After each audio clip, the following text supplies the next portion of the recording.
Air mata second. Wajah Jeffrey terlihat jauh lebih tua. Dia duduk di atas kursi roda. Di dalam ruangan ada banyak orang yang berkumpul. Tentu saja kebanyakan orang-orang itu masih kerabat Maya. Jelas sekali masalah ini sudah tersebar di internet. Ditambah lagi tim media kota LH juga sudah mengetahui hal ini. Makanya semua orang datang ke rumah untuk memberi selamat. Tapi tidak disangka, Jeffrey mendadak datang. Damar berdiri di depan pintu, menatap Jeffrey dengan mata dingin. Pulanglah, kami tidak menyambut kedatanganmu. Damar, panggil Jeffrey sambil melihat ke arah Damar, luangkan waktu untuk bicara sebentar. Kita harus memperjelas tentang semua hal. Rudy melihat ke arah Damar lalu mengangguk menyetujui. Jika hanya Damar sendiri, dia pasti merasa tidak ada hal yang perlu dibicarakan dengan anggota keluarga Ardiansyah. Kalau mereka bermaksud menjebak Damar, dia pasti akan menghajar mereka. Tapi dengan usia Rudy yang sudah berumur, hal yang dia khawatirkan lebih banyak dari Damar. Sama seperti saat dulu dia tidak ingin berselisih dengan Nita. Dia mungkin berharap, Damar dapat menggunakan hubungan antara Damar dan Binar agar masalah tidak menjadi semakin ruwet, setidaknya harus mempersiapkan jalan agar keluarga Ardiansyah dapat tetap selamat. Rudy adalah orang yang baik hati. Damar tidak mengatakan apa-apa, lalu melihat ke arah Jeffrey, ayo ke sini. Setelah mengatakan itu, dia melihat ke arah Hans tapi tidak mengatakan apa-apa. Hans memandang dengan wajah khawatir, tapi dia tetap mendorong kursi roda mengikuti di belakang Damar. Di sebelah, wanita itu juga mengikuti Damar. Mereka memasuki kamar Damar. Damar menutup pintu kemudian melihat ke arah Jeffrey. Dengan tenang dia berkata, sebenarnya tidak ada yang perlu dibicarakan di antara kita. Aku hanya mengungkapkan kebenaran dari kejadian yang lalu. Aku tidak bisa membantu krisis keluarga kalian. Jika bukan karena ayahku, aku juga tidak ada keharusan untuk bicara lagi dengan kalian.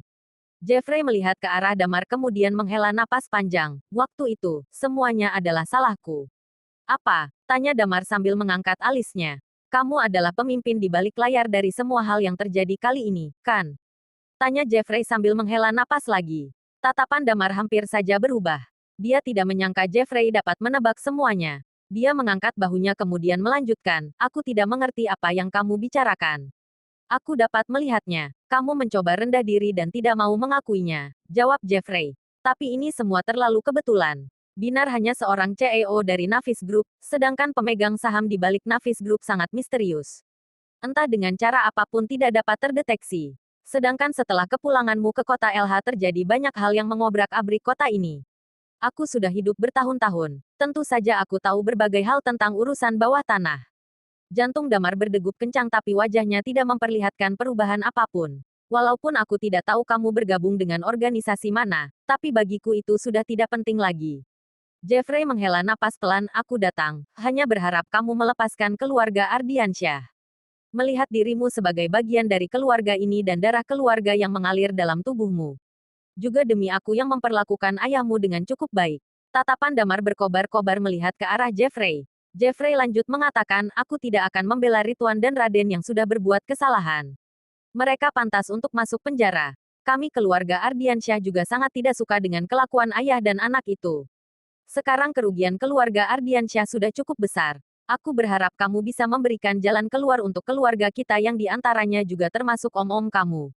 Jika keluarga Ardiansyah tumbang, mereka semua. Damar tertawa dingin, om-omku. Ayahku diusir oleh kalian. Di saat aku menanggung dosa dan dipenjara, kalian bahkan tidak bersuara. Di sebelah, Karina menunjukkan ekspresi kebingungan. Kak Damar, waktu itu kami bukannya tidak ingin membantu. Hanya saja waktu itu Rituan memberi perintah. Kami tidak berani melawannya. Sekarang Rituan dan Raden juga sudah membayar kesalahan mereka. Damar melirik ke arah Karina. Hubungan Damar dan Karina sebenarnya cukup bagus, hanya saja saat ini dia sangat tidak senang mendengar kata-kata Karina. Damar melambaikan tangannya, sudahlah. Masalah ini kalian bicarakan saja dengan ayahku. Kalau ayahku mau memaafkan kalian, suruh dia ngomong langsung dengan Pak Binar. Kalau Pak Binar tidak bersedia memaafkan mereka, itu juga bukan hal yang bisa aku tangani. Mendengar kata-kata itu, dalam hati Jeffrey berteriak bahagia. Dia yakin semua masalah ini dipimpin oleh Damar.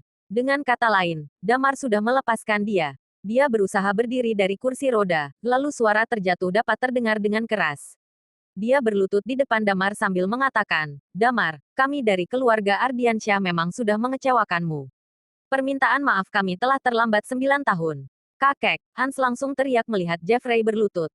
Lekas dia membantu Jeffrey berdiri. Alis Damar mengerut lalu dia berbalik dan membuka pintu. Kalian bicarakan saja dengan ayahku. Aku masih ada urusan lain, aku pergi dulu. Selesai mengatakan itu, dia berjalan keluar kamar. Rudy melihat Damar keluar dari kamar. Dia bergegas berjalan ke arah Damar dan bertanya, Jeffrey bilang apa? Semuanya omong kosong. Ayah, ibu, dulu aku sudah pernah bilang aku mau pindah tinggal di luar, kan? Wendy sudah mendesakku, ujar Damar. Mendengar itu, Maya langsung menunjukkan wajah bahagia. Kalau begitu cepat pindah keluar. Kamu perlu apa saja, aku akan membantu mengemasi barang-barangmu. Di saat yang sama, Hans mendorong Jeffrey keluar dari kamar. Dia melihat ke arah Damar sejenak lalu berjalan ke arah Rudy. Rudy, ayo kita diskusi sebentar. Rudy melihat ke arah Damar dan Damar mengangguk setuju. Damar kembali ke kamarnya dan membereskan barang-barangnya. Damar tidak peduli apa Rudy akan memilih untuk berkompromi dengan mereka. Selama 9 tahun memikul sindiran keluarga, satu-satunya yang membuat dia menyesal adalah kedua orang tuanya. Sebagai orang tua, hal yang mereka khawatirkan lebih banyak. Kedepannya Damar juga belum tentu akan menetap lama di kota LH. Entah dia kembali ke Night Watcher ataupun menetap di kota untuk membantu tugas Night Watcher, dia tidak mungkin menetap di satu tempat selamanya. Seiring dengan bertambahnya umur kedua orang tuanya, mereka membutuhkan orang lain untuk menemani mereka. Jika tidak, mereka bisa kesepian. Membersihkan namanya sendiri juga agar dapat membuat kedua orang tuanya hidup dengan lebih tenang, dan juga untuk membuka ikatan dalam hati yang menjadi beban selama 9 tahun ini. Diikuti dengan desakan Maya, Damar langsung diusir dari rumah. Maya terlihat sangat ingin melihat Damar hidup berdua dengan Wendy agar dapat menimang cucu secepat mungkin. Melihat itu, Damar menunjukkan wajah tidak berdaya. Dia menghela napas panjang. Sambil menarik kopernya dia memanggil taksi menuju tempat Lilia. Nidia dan Lilia biasanya beristirahat saat siang. Saat ini mereka sudah bangun. Lilia duduk di sebuah kursi sambil memegang pisau bedah. Dia terus memainkan pisau bedah itu dengan memutar-mutarkannya. Melihat itu jantung Damar berdegup kencang. Pisau bedah Lilia bukan hanya dapat menolong orang lain. Jika digunakan untuk membunuh orang, sama sekali tidak akan pilih-pilih lawan dan pasti akan tepat sasaran. Kamu jaga Second sebentar, ujar Lilia. Aku dan Nidia harus menjalankan tugas. Jika Second sudah bangun, segera hubungi aku, lalu beritahu bagaimana keadaannya. Damar menganggukkan kepala. Baik. Lilia berdiri lalu mengerutkan alis dan juga, perhatikan juga keadaan Audrey. Dia ada di rumah sebelah. Di sisinya ada satu penjaga. Jika ada orang yang ingin menyerang mereka, kamu pasti bisa merasakannya, kan? Saat itu jangan lupa untuk membantu mereka. Tidak masalah. Damar segera menganggukkan kepala. Setelah Lilia dan Nidia keluar, Damar memindahkan sebuah kursi, memasuki ruang operasi. Talia masih berbaring di atas tempat tidur. Wajahnya menunjukkan warna kemerahan. Sepertinya dia mulai pulih. Dasar Talia, sebenarnya kamu menyembunyikan apa dariku? Tanya Damar sambil melihat Talia kemudian menghela napas panjang. Damar duduk di atas kursi yang dia tarik mengeluarkan ponsel dari saku. Ada cukup banyak pesan yang dia terima. Dari Lisa, Clara, Sheila, dan juga dari Wendy. Damar membalas satu persatu pesan yang dia terima. Setelah itu mereka mengobrol sebentar.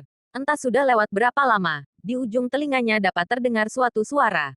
Dengan cepat Damar melihat ke arah tempat tidur. Mata Talia yang terpejam perlahan bergerak, kemudian, dengan perlahan dia membuka matanya. Saat dia melihat wajah Damar, dia berusaha untuk duduk tapi badannya yang lemah sama sekali tidak mampu menopang tubuhnya. Jangan berdiri, kamu harus istirahat yang baik. Tubuhmu belum pulih total, ujar Damar. Selesai mengatakan itu, dia merasa ada sesuatu yang tidak benar. Dia melihat lurus ke mata Talia. Tiba-tiba mata itu menjadi basah. Kemudian air mata mulai mengalir dari mata membasahi pipinya. Kapten, aku tidak berhasil membalaskan dendam Seven. Mereka terlalu kuat. Aku tidak mampu membalas dendam untuk Seven. Aku tidak bisa balas dendam untuk Tata. Tata pasti sangat kecewa. Dia pasti sangat kecewa denganku. Air mata Talia terus mengalir, bibirnya bergetar terus menyalahkan diri sendiri. Bersambung.